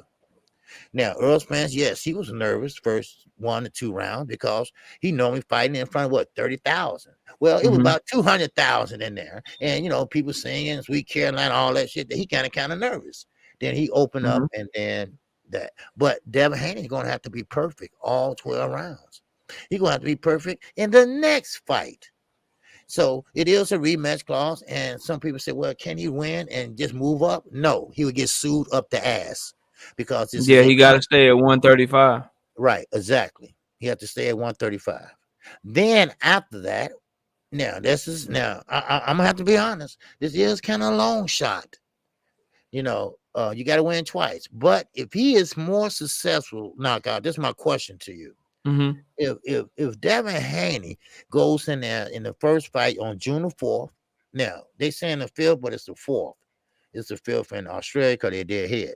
But the 4th, if he goes in there and win definitively, do you think with Campbell's ego and with his nonchalant ass that he's going to activate the rematch clause, or he going to say, you know what, forget it. I don't want to he going to make me look bad again. What do you think? I think so. I'd be remiss if I didn't say something that I think is on everybody's mind and something I'm sure you have considered, KQ. Y'all know Devin can go in there and do the performance that KQ was just talking about and do all of these great things and still not get the victory, right? Like y'all know that there's a chance that shit could happen. So it's a very, very tricky situation that the young man is in. And salute to him. I feel like if like, I ain't saying you gotta be a Devin Haney fan, but you gotta at least have respect for that young man, because I don't want to hear shit like all y'all Terrence Crawford fans, Demetrius Andrade fans, David Benavidez fans, which I like them too. Everybody that got these fighters that they believe is just out here getting ducked and shit. Unless they doing what Devin Haney just did to get the fight that they want, I don't really want to hear shit from you, because Devin Haney done set a new bar. He done set a new bar, and if you ain't meeting that bar, I ain't got shit for you, bro. I like no excuses for you, dog. No excuses for you. So hopefully y'all can take what this young 23-year-old young man is doing and maybe start moving like that too. Because if you ain't moving like that, I don't want to hear shit about nobody ducking you. If you signing somewhere that ain't got none of the big fights that you calling for, don't come to me talking about nobody ducking you, bro. And you were in these fighters that I'm mentioning. Demetrius Andrade, this is his last fight with the Zone. Terrence Crawford, we don't know what he gonna do yet. There's rumors that he gonna sign with the PBC. But if you ain't going to get the fights, if you talking about people ducking you and you ain't doing everything that you can do to get the fights, like I just watched Devin Haney do and putting it all on the line, and guess what? These fighters probably wouldn't even get screwed over like he got screwed over. So they wouldn't even have to take as bad of a deal. So if you're not doing that, I don't really want to hear shit. I don't really want to hear shit from you, bro, because that young man is putting it all on the line. Now, to answer your question, it's a possibility that, bro, anybody that get their ass whooped for 12 rounds, Kambosos probably won't want that rematch. But what worries me is that he might not even have to, because we got to look at, and it's the same thing we just did with Ryan Garcia, right? Where we can be like, okay, you can say all of this shit. You can say all of this shit, but your actions is showing me that you ain't really doing what you're saying. So think about it. A promoter in Lou DiBella, and he can miss me with the Bob Arum shit, because Bob Arum probably wrote the contract for him and had him send it over to Devin Haney and shit. So miss me with that whole Bob Arum didn't have shit to do with it. Like he getting the ESPN, he giving you the fucking platform and shit and giving you this deal. Oh, he had something to do with it. Like Bob Arum ain't, like, come on, dog. Like ain't nobody stupid. That's the first thing. But talk to him. If you think for a second that somebody is giving you a deal, right? They're saying, look, I need an 80-20 split. Look, I need the first fight to be in Australia. I need a one-way rematch clause where I can get a rematch if I lose, but you can't have a rematch if you lose. Oh, and I need that one-way rematch clause. You got to fight me in Australia again where I still get the A-side money. Then after that, what I need you to do is we got to fight for a third fight, and we get to pick your opponent. Oh, and you got to stay at 135. So if you weight drain be damn, you got to stay at 135 or we get to sue you. We put all that in the contract. You sign that shit. They moved the whole time like somebody that didn't want him to get the fight. Right. They didn't want Devin Haney to get the fight. So if they would go that far and they didn't want you to get the fight in the first place, you really believe that they won't try to do something to you on the scorecards? I mean, y'all been watching boxing lately, right? Close ass fight between John Ryder and Daniel Jacobs. Who won? Right? A fight where we feel like Jack Catterall and Josh Taylor, where Catterall should have got the victory. Who won, bro? Robson Kqkc versus Oscar Valdez in his hometown. Robson Kqkc should have got the victory. Who won that shit? Who ended up getting it on the judges' scorecards, y'all? Gabriel Mastery had favorable shit with Michael Fox because he's from Venezuela and the WBA is stationed in Venezuela. And Michael they ordered a rematch, and the rematch never did come to fruition. Yeah. Michael Fox boxed his ears off his head, but who got the victory, bro? So I need everybody to understand something, that Devin Haney could go in there and do everything that y'all are saying he got to do. He could outbox him for 10 rounds straight, put him down. And I just saw Jack Catterall put Josh Taylor down. Josh Taylor got deducted for a point, and Josh Taylor still got the victory. You mean to tell me that Devin Haney can't go over there and still get done dirty, bro? Like, nah, I'm not trying to. I'm not trying to hear that shit. So, salute to him for taking the chance. He's standing on the shit and trying to go get it. But man, it really, really worries me. And that's why I'm giving Devin Haney credit. But at the same time, I don't have anything positive to say about Bob Arum or boxing in this regard, because Bob Arum is the worst type of person to me in terms of, and I know we got the super chat and I'll let you get it, but he's the worst type of person. He's the worst type of person to me, simply off the strength of he shits on Devin Haney for the last 4 or 5 years. For 4 or 5 years, he's been shitting on Devin Haney, blocking him at every turn of greatness he tried to go for. Oh, you want Loma? Nah, you can't get Loma. You signed to the wrong promoter. Oh, you want Teofimo Lopez? Nah, you can't have Teofimo Lopez. Oh, you want Kambosos? You got to sign with me. You got to make a multiple fight deal. He literally been shitting on this young man, not because he really thought that Devin Haney wasn't shit, not because he didn't think Devin Haney could sell. He shitted on him because he couldn't have his hands in his pockets. Now that he can have his hands in his pockets and shit, now he want to talk positive about him and shit. And to me, I hate people like that. Like, if I can't get no money off of you, I don't want to give you credit. So Kqkc can have a great show every fucking day, but if Kqkc ain't on with Knockout Boxing, I ain't got shit to say about him. I ain't telling people to subscribe to his channel. I'm not big up in him. I'm not saying he doing great work. I only say that shit when I get to work with him. But when he working by himself or when I'm working by myself, I don't have nothing positive to say. I'm just shitting on him. That's what they did to Devin Haney, bro, and I don't like that shit. Yeah. And I'll never not like it. And I saw a brother say that Devin Haney, you know what I'm saying, he gonna knock out George Kambosos. Look, man, I ain't saying he can't do it, but bro, he got average power, bro. Right. He got average power, and for him to try to fight like that, he would leave himself open. I need y'all to understand he could quite possibly put on a boxing clinic and lose this fight, bro. This is a huge risk. And so if you ain't taking these risks, hey man, I don't want to hear shit from you. But that's all I got, OG. No, you're right, because someone asked me yesterday. They said, well, Devin Haney need to go in there and prove a point, go in there in the pocket. I said, no, he ain't going in that pocket, because if you go in that pocket, is a chance that he could get hit with something and he could get knocked out. Because Kambosos always throw that overhand right, at least in the Lopez fight he did. And so, and like I said, Linares fight, Haney got hit with that punch. It took him 2 rounds to recover. You don't want to take a chance like that when you're away in another country. You just don't want to do that. So he had to do what he does best, and that's box. So forget about the knockout. But if the knockout comes, take it. If it, but don't try to go out with the knockout. Go out there and get it. So when Damon Webster, what's going on, my man? Damon Webster in the super chat. He said, I think Kambosos wanted Lomo because he's been beaten, and there is a blueprint to beat. There ain't no blueprint to beat Devin. That's why Cam tried to pull Lomo from the World War III. He was so afraid of Devin. Yeah, that could be it. But I think it's more like he wanted to fight Lomachenko because he was more popular, I believe. That he he Man, thought it's Bob Arum. Bob Arum right. told Lou DiBella, look, you want this Yeah. deal, Hmm. you need this TV deal, you need to feed Kambosos to my fighter. You need to Okay. feed Kambosos to my fighter. That's what it was, bro. Like Okay. Lou DiBella is shopping Kambosos around Hmm. to try to get a TV deal because PBC kicked him out the door. He ain't got nowhere Right. to go. So Bob Arum is like, shit, the reason he got the Loma fight, he was like, shit, you want this TV deal, you gonna give my fighter I need them belts. You gonna give Right. Kambosos to my fighter. And then when they couldn't do that, they were like, shit, Devin Haney wanted so bad. Mm-hmm. He wanted so bad. Shit, hey man, let's put him in this deal right here, and that way we can make money off of him for a few fights if he win. And I'm sure I can try to find somebody to beat him.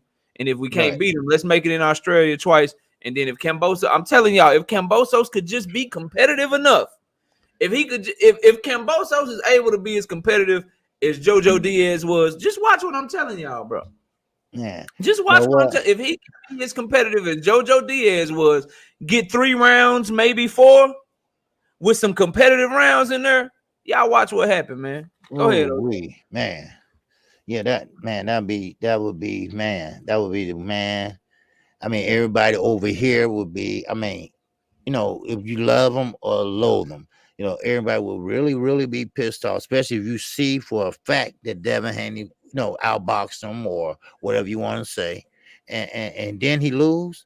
I mean, wow. I mean, yeah, this is when the rematch come in handy, So this is where he gonna have to pretty much make some adjustments and win, So I mean, it can be a good thing. Then again, it can be a bad thing. So, but let's say you win the first one, but lose the second one. So, I mean, and people keep telling me, I think y'all looking at it wrong. They saying 3-fight deal. Bob invested in Devin, so I hope it won't be a robbery. Nah, he trying to give himself 3 fights to rob that young man, bro. Right. He trying to give him 3 fights to rob that young man. Think about it, man. Top Rank got a huge foot. They got a huge foot in Vegas. If he was trying to invest in Dev, he would have made a deal where it was like, okay, first fight in Australia, you win. We gonna have a second fight here in Vegas where we get to come back to America and shit. Cause now you the undisputed champion, you the A side. Nah, but they were like, look, if you win, you still the B side. You still got to go to Australia. You got to go fight Kambosos. He still make more money than you. They ain't trying to invest in him. They trying to get them belts up off of him, dog. Right. Then they gonna feed him the Lomo. I mean, come on. I mean, well, they might be like, shit, we don't know if Loma can get him, but shit, we got Shakur though. Shakur, come on up to 135 and see what like, like they ain't moving like a company that's trying to invest in shit. They trying to get that shit up off of that young man, bro. Bob Arum said he don't believe in rematches, right? Right. Yeah. That's what he said. Yeah. Valentine. Shit, Loma didn't get a rematch clause. Loma didn't get a rematch clause against Lopez, but they giving Kambosos a rematch clause against Devin, man. What them fake activists be saying, bro? Stay woke. Shit, stay woke. Y'all better wake up, man. Y'all better wake up, man. This shit, they ain't trying to invest in that young man. They trying to get them belts up off his ass, bro. Yeah. Straight up. Yes, sir. Valentine in the super chat, he said Dale would get robbed unless he knocks him out. I agree wholeheartedly, bro. I'm telling y'all, either knock him out. I'm telling it got to be like 12 rounds to 0, and all 12 of them rounds, Devin got to be landing like 30 punches, and Kambosos got to land like 5. If it's some rounds where it's like one of them land 20 and the other one land 15, oh, that's a Kambosos round. That's a Kambosos round. Like I'm telling y'all, bro. I'm telling y'all, I've seen it too many times, man. No, Kqkc. No, he's not signed to Top Rank. He's signed to Lou DiBella, promotional company incorporated, but he's using their platform. He's using a platform, so because he didn't have a platform. Yeah. Kqkc is similar to Golden Boy. Kqkc, how Oscar's fighters are signed to him, but they have the network deal with DAZN, so all of Oscar's fighters fight on DAZN. So Lou DiBella, his promotional company, they have a network deal with Top Rank now. So Kambosos is signed to DiBella, but all of DiBella fighters, they now fight on ESPN, bro. Right. Yeah. So, but don't worry, he gonna mess up with Bob Arum too. So, Yeah. so he gonna have I nowhere mean, to go. shit, history You tells know, us he gonna mess up at some point, right? right? Yeah, that he'll have nobody but Pro Bellum and Triller. I don't know. Is Triller still doing anything? Man, I ain't seen the Triller card in a minute. Man, Camboza ran them crazy, ran them off. So, Mhm. okay, what else you got? Knockout, you got anything? Man, yeah, bro. I want to talk about I want to talk about Earl Spence. Did you see the All Access last night? Did you Oh, watch that? SS last night? The No. All Access, yeah, man. You gotta go check Okay, that out. But did you okay. see? How about the media workouts? Did you Yes, see I the media seen that. workout? Yes, Man, let's I talk. did. Let's talk Spence and Ugas, man. What you they Wow. both look in shape to me. But go ahead, man. What you got on all on the situation, the fight, the build up? And I'm telling you, man, you got to go watch that All Access. Oh That All man. Access was lit, man. I watched it literally right when you called me this morning, right when we got off the phone. I was having my breakfast. I sat there and watched it, man. That shit. Yeah, you What? know they do that. They do it's the 24/7 shit that they used to do with Right, Floyd right, and right, shit. right, right, Yeah, right. they got one with Spence and Ugas right now. That shit Man, was that shit was popping, bro. It man, was Earl popping. have arrived. Earl have arrived. He Yes, got sir. What you 24 got on access. what you got on the media workouts though? What did you see? Man, What did you like? What didn't you like, man? Let us know well, what's up. I will say this. Dallas, y'all doing y'all thing. I have to give it to you. Texas in the general. You Y'all got doing damn y'all right. thing down there. I mean, I mean, everything. Y'all doing y'all thing down there with the Charlos. I mean, good or bad. I mean, at least what I'm going for undisputed. You got two Texas guys fighting for undisputed this year. This year. You know, I mean, and we got Ronnie Shield, we got Derek James. I mean, Texas is doing anything in the sport of boxing, and I have to give it to y'all. I have to tip my hat off to y'all. But I will tell you this. Okay, first let me get my man Kirk Douglas 15 in that super chat. He said y'all want them to fight the best, right? Yep. Mm-hmm. So what is we talking? Stop babysitting Dev. We want all the best fight. Tank and 8. Okay, well, we're not talking about Tank and Dev. We was talking about Dev and Camboza. Now you And say we we babysitting Dev because we talking about what could potentially happen to him and how Top Rank is trying to rob him. Stop babysitting him. I ain't babysitting him. I want the fight. no, I've been we calling want to for see the the fight. best. Yeah, I want to see the So best too. ain't You nobody know? babysitting that man. I just if he win, I just hope he get the victory that he deserves. That's all I'm saying, bro. And if he Yeah. don't get the victory on deserve, it's on you, Kurt Douglas. It's on me. It's on Mr. Kaboom, Windy City, Rick Hill, R West. Crush. It's on everybody to really talk that real shit and be like, nah, he got robbed. He won that fight. That's all I would ask y'all to do. Like, yeah, we want him to fight the best. Yeah, he need to go in Yes, there and do his thing. but But if he the does go best in there and won't do his fight him. thing, yeah. If he Shit. does go in there and do his thing, we don't need to be coming out here with, hey man, he lost. You know what I'm saying? Nah, bro. If he go in there and he do his thing and he win, people need to speak up on that shit. But go ahead, OG. Let's get back to this Texas shit because you was giving Dallas a lot of compliments, and I want to just take it all in, man. Go ahead Yeah, and finish man. the But you thought, know, man. me being a Midwester, you know, they don't we don't get into boxing up here. You know, I mean, we got boxing fans, you know, but everybody's Bulls and White Sox, Cubs, and Bears, you know. But I will say this: the media workout. First of all, you guys, Oogies, whatever you want to call him, he looked great. I can't front or anything like that. He looked like he's ready to fight. Now, of course, he wasn't like Earl. You know, he didn't put his shirt off or anything like that. But it looked like he's still ready to go. He's ready to go right now. Both of them look like they're ready to go. But Mhm. with you guys, I like the way he's slender, and I think his arms look a little bit bigger than they usually be. But he keeps a tight defense, and we know that. And I like the way he punches. He punches, but when he punches, he's right back in place, and that's that Mhm. Cuban style fighting I always talk about so much. Mhm. When it's Cuban, they always teach you when you throw a punch, make sure you right back in position and get ready for that counter. And that's what you guys normally like to do. Now, of course, Earl Spence hopefully will not stand on that line, keep his head on that line, because if he does, you guys going to find a way to try to loop that right hand around that guard, because that's how you fight a southpaw, and when you fight a Cuban when you fight a southpaw. But what I seen from you guys look good. Look, he punching's good. But only problem I have with that side of the camp in media workout is his trainer. Oh, you took the You words know, right out of my mouth. I already yeah, know where you're going with it. Yes, sir. Go ahead. Talk that shit, man. you know. Yo. So his trainer really believes, and he did an interview. Ray Flores, I think that's the name. He did an interview with him, and he believes that between Earl Spence fighting Sean Porter and between him fighting Danny Garcia, those are two different Earl Spences, in his opinion. In his opinion, Earl Spence was a dominant fighter against Sean Porter. He was a dog. He was on point. But when he fought Danny Garcia, which he won, and he won in high fashion, he wasn't the same. His body had went through a lot of trauma. I seen it myself, he said, that he wasn't the same fighter anymore. He's deteriorating, and that's what he believes. Now, of course, if I was you guys, I would say, hey, look, coach, look here, don't do that. All right. Because see, Earl Spence is the type of fighter. And I never met Earl Spence. Let's say that for the record. All right. And he's not one of my favorite fighters. I think he's a great fighter. But I ride with the Charlos, right? But still, Earl Spence is the type of guy that he has to prove to you. He's going to show you that no, you got this all wrong, dude. All right, you looking at somebody else. You're not looking at me, because what I say goes. What I am is what I am.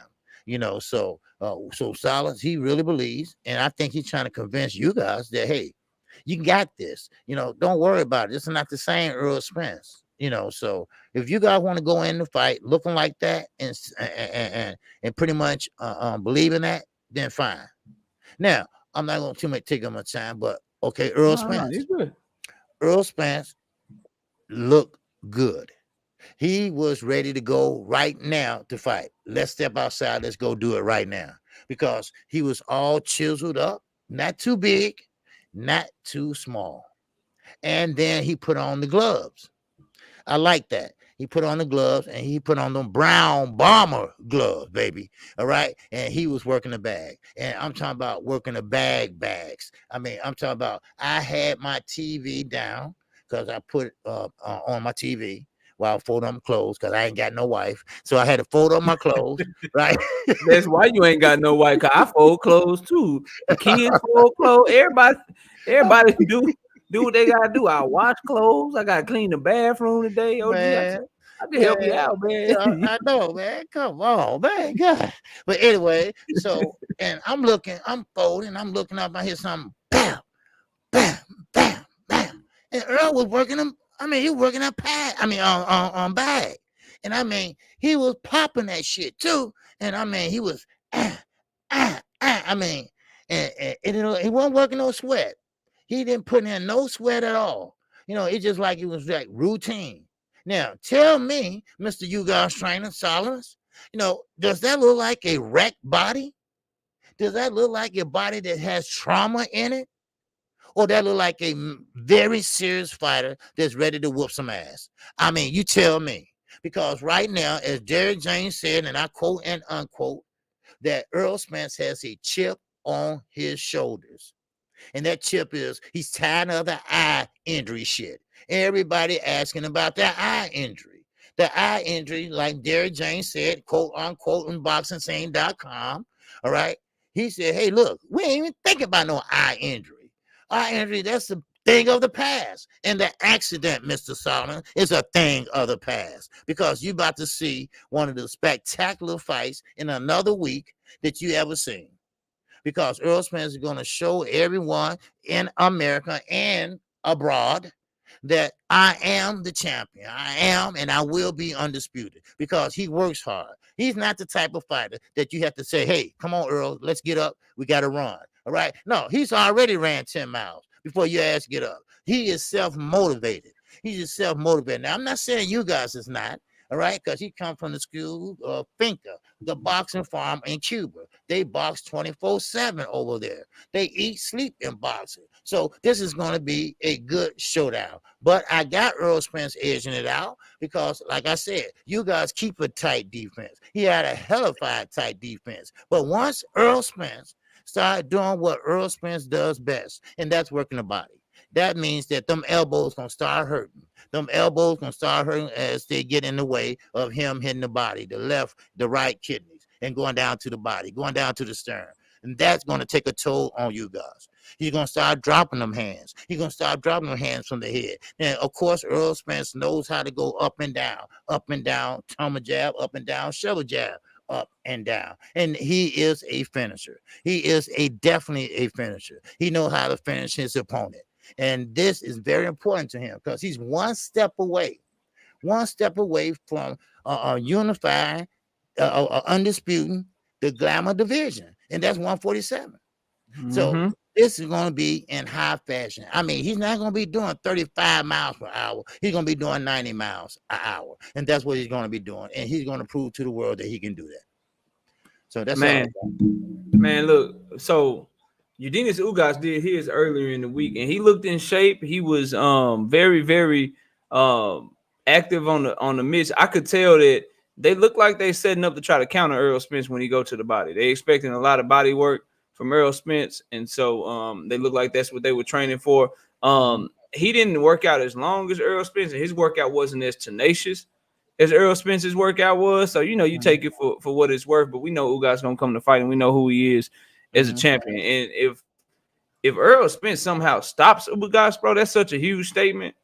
I don't think people understand the fighters that Ugas has fought and how durable he's been and how skilled he is. If you can somehow stop him, that's a huge statement. But Ugas himself, it was a great workout. I think for his team, agree with you wholeheartedly. I think that was the kind of the low light of the workout. Like, don't be talking shit to somebody if I'm the one guy to fight him. You know what I'm saying?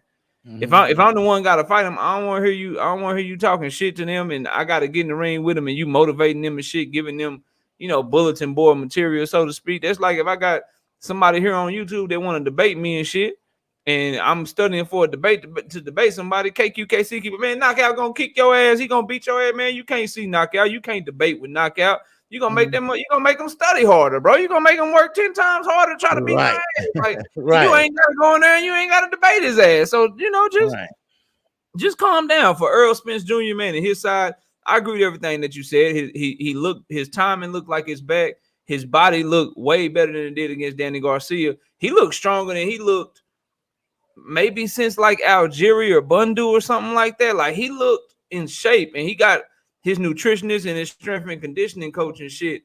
The same nutritionist that worked with Regis Prograis is the nutritionist and the strength and conditioning coach for Earl Spence Jr. And it looked like it's done good. It looked like it's done good things for him, man. I could see he wasn't tired.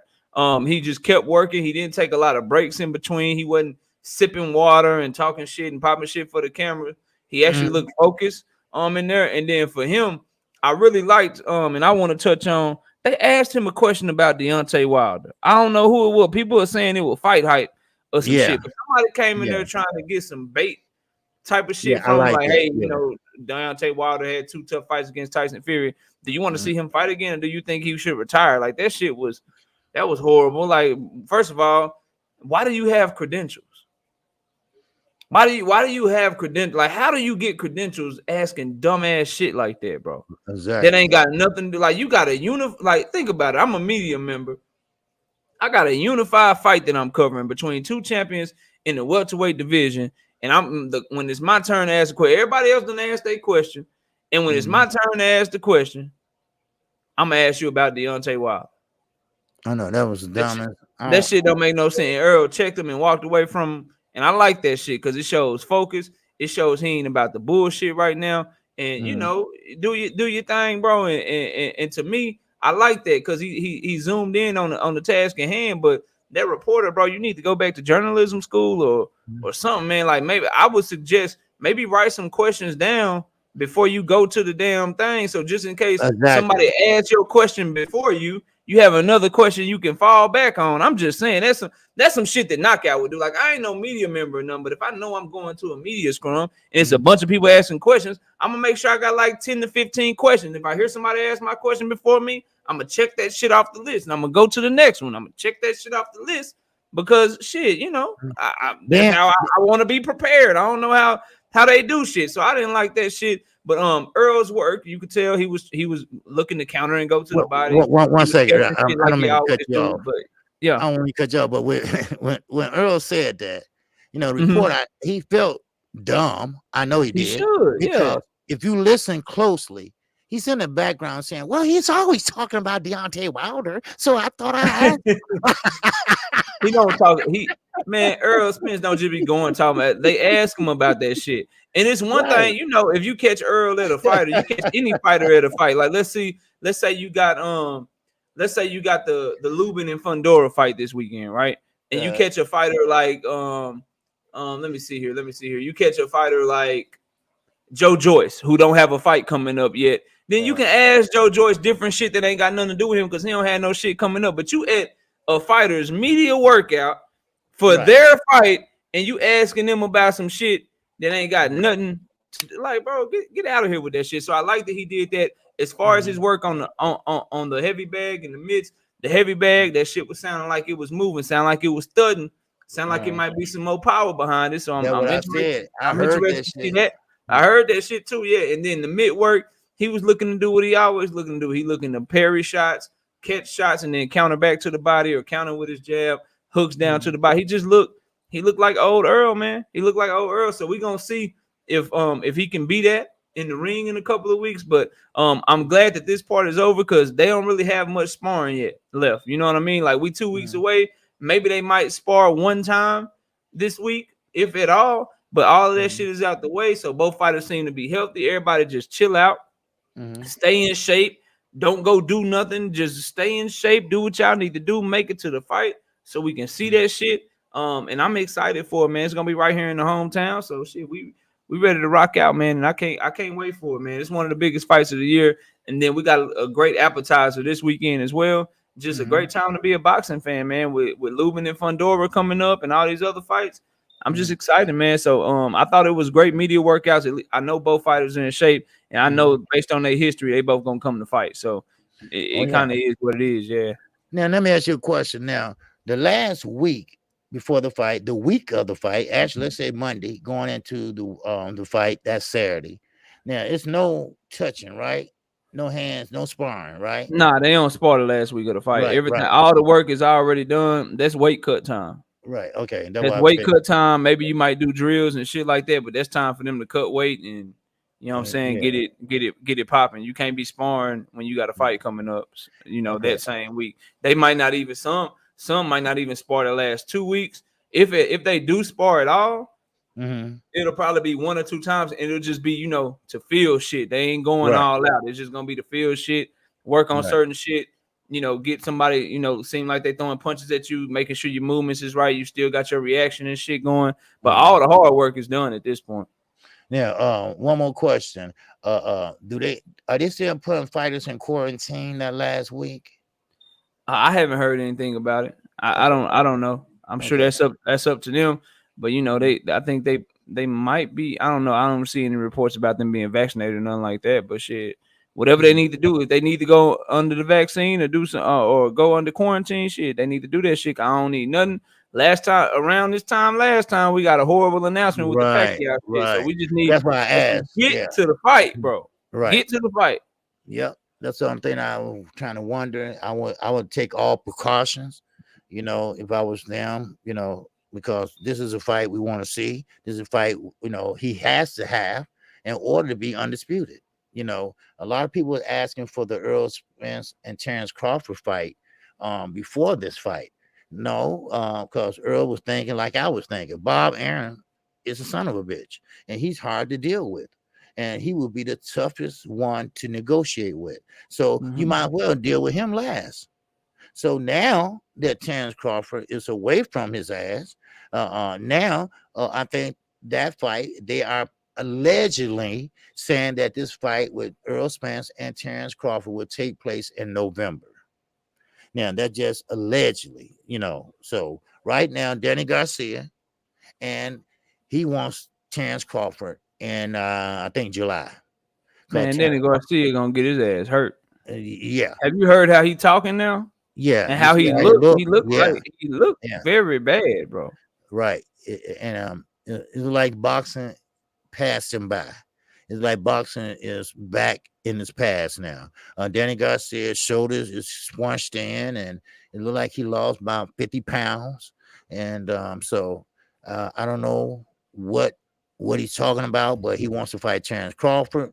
Keith Thurman wants to fight him, and Terrence Crawford want to fight before Earl Spence. If I So had to pick for Terrence Crawford, I'd rather see him in there with Keith Thurman okay, over Danny Garcia. Danny Garcia don't let his hands go. Man, Terrence Crawford gonna beat the shit out that dude, man. yeah, At least yeah, Keith Thurman will move around the ring, fire some shit back, try to box with him, and Keith Thurman might actually come try to upset the apple cart. But Danny right, Garcia already told me, he said, it was one comment in particular. He said, I already built my legacy. Like, what you mean you built your legacy? Ain't right, you still fighting?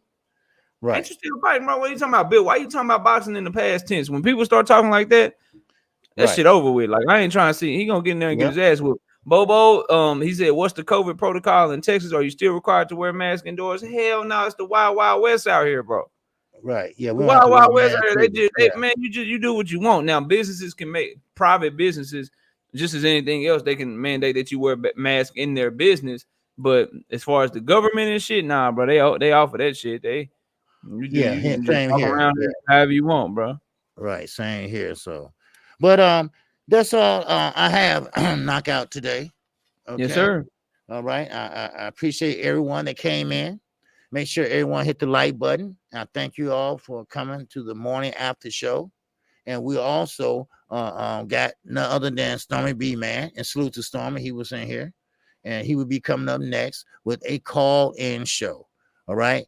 Now you can pretty much he will cover all the fights that happened this past weekend and on random topics. So, but I appreciate all the questions, and I thank you all. We got a hell of a 5 week coming up. We got a great fight coming up. What's up, Jay Gibson? Yeah, Jay Gibson. What's going on with you, brother? Appreciate you What up, coming in. Jay?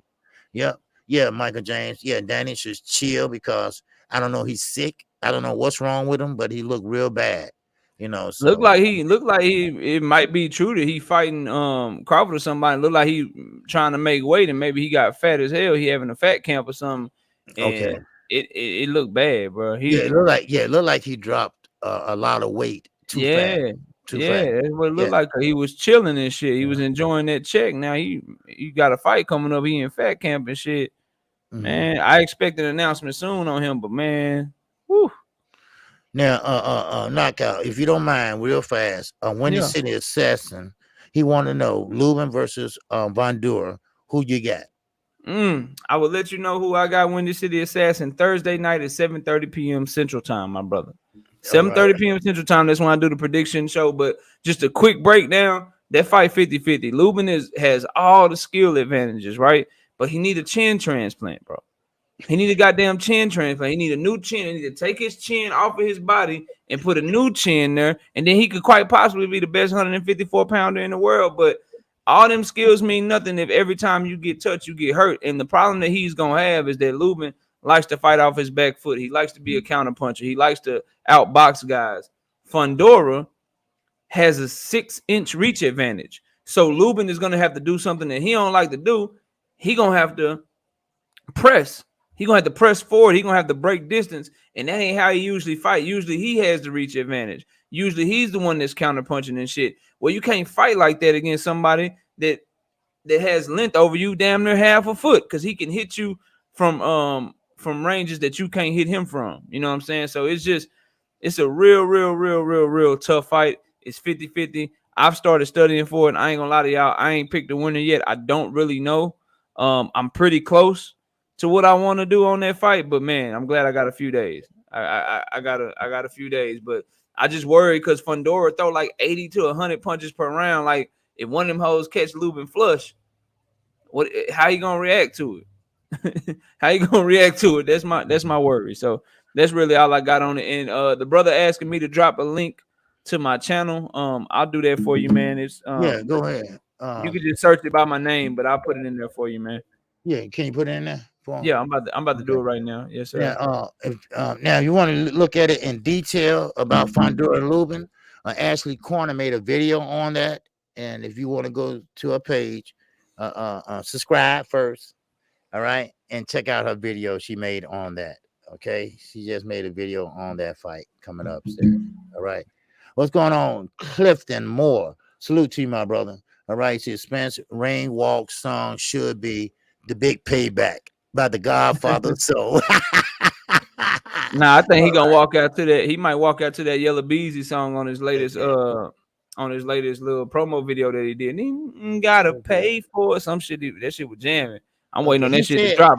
in the interview with 50, he's from Dallas. He's supposed to be a local person from Dallas. Yeah, Yellow Beezy. He from Dallas. Yeah. Not Yellow Beezy, 50. Oh. Yeah, he's a content creator. Oh. And Okay. he did an interview with Earl, maybe about 3 days ago. And he said he's gonna pick a local guy from Dallas to walk him in. Not Yellow Beezy, but someone else. But somebody else. Okay. Yeah. That's good, man. Put on Some for the kind of city, bro. right. He got some kind of song. Because this will be his first time collecting a championship belt in his hometown. So this is his first time. I mean, he got championship belts, but this first time he collected in the state of Texas. So he want to Yeah, have let's a get it, local guy. baby. Let's get it. If he All right. wins, because we gotta respect Ugas, man. Oh yeah. If he If he wins, wins, yeah. we can't. Like I say, anything can happen in sport of boxing. So with that, that is Knockout Boxing 86 TV. That is his link. All right, to his channel. He comes Yes, on sir. Wednesdays and Thursdays. Well, tell him how to reach you. Yeah, man. Y'all find me right there on that link. I'm live every Wednesday night at 7:30 p.m. Central Time, and live every Thursday night at 7:30 p.m. Central Time. Then you can also catch me live with the Singing OG right here or on my channel. We live together every Sunday morning, 9 a.m. Central Time. I also drop videos daily, so we got daily content dropping to the channel, as well as our live show. So y'all come through, man, hang out with us, man. We be kicking it over there, talking boxing, bro. And y'all be sure to smash the like button for the OG on your way out of here as well. And if you don't do nothing else this week coming up, man, y'all be sure to watch boxing. There's so many great fights.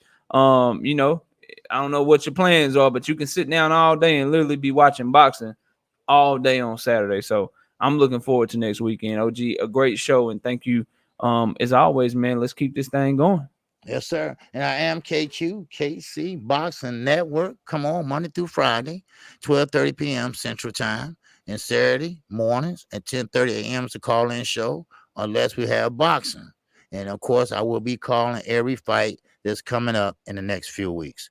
So with that, get ready for nothing but boxing on every weekend. All right. And I appreciate everybody that came in. Make sure you subscribe to Knockout Boxing 86 TV.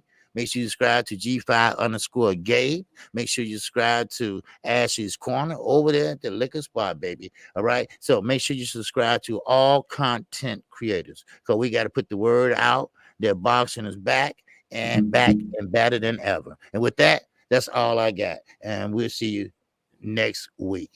Peace, y'all. Enjoy y'all Sunday. All right. And I'm out of here.